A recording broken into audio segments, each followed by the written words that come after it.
Meanwhile, many polls leading up to Election Day had Clinton as the front runner. We've been talking about this all week as well. But we saw on election night, it was quite the opposite, of course. So the question is, what happened? Cliff Young, president of Ipsos Public Affairs, is here. All right, Cliff, I know a lot of people have been holding your feet to the fire. What in the world went wrong? How did the polls, why were the polls so wrong? Yeah, it's been a long week. Feels like a century, right? Well, there's a variety of possible reasons, and obviously we need to do a more in-depth post-mortem.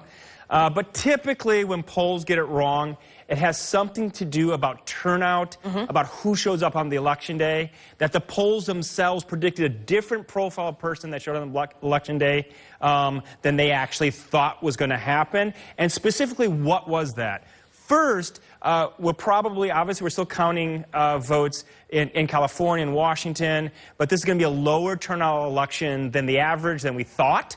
So it's lower than that. And indeed, I shared a chart here the night before the election showing a low turnout election helps Trump and the Republicans. So it's low turnout election, and many of Hillary Clinton's voters, especially in the Midwest, didn't show up, and Donald Trump's did. So basically, low turnout and differential turnout. That probably explains 80% of why the polls were off. One last point there, I think it's important, is that when you look at the popular vote, Hillary Clinton won it, right? Sure. And the polls are not that far off. They're probably about, on average, 3 points off, 2.5, 3 points off from the actual popular vote. Where they got it wrong was Pennsylvania, Michigan, and Wisconsin. All right. Well, moving forward then, I'm curious because we've seen this happen before. I mean, granted, over the pond with Brexit and polls being wrong.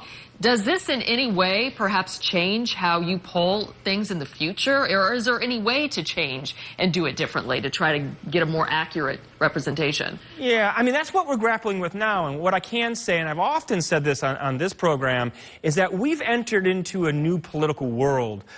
We've entered into a disruptive world where past is not prologue, where people are changing their political calculus because of large macroeconomic and cultural forces going on.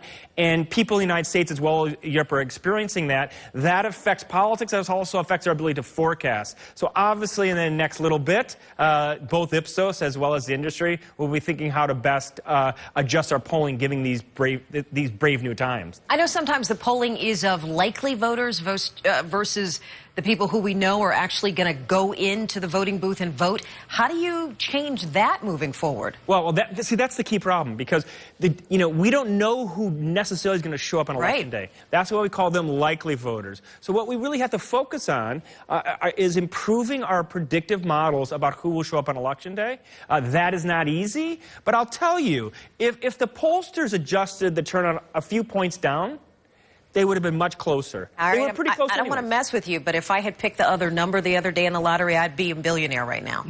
Yes, exactly. I wish I had put money there as well. All right.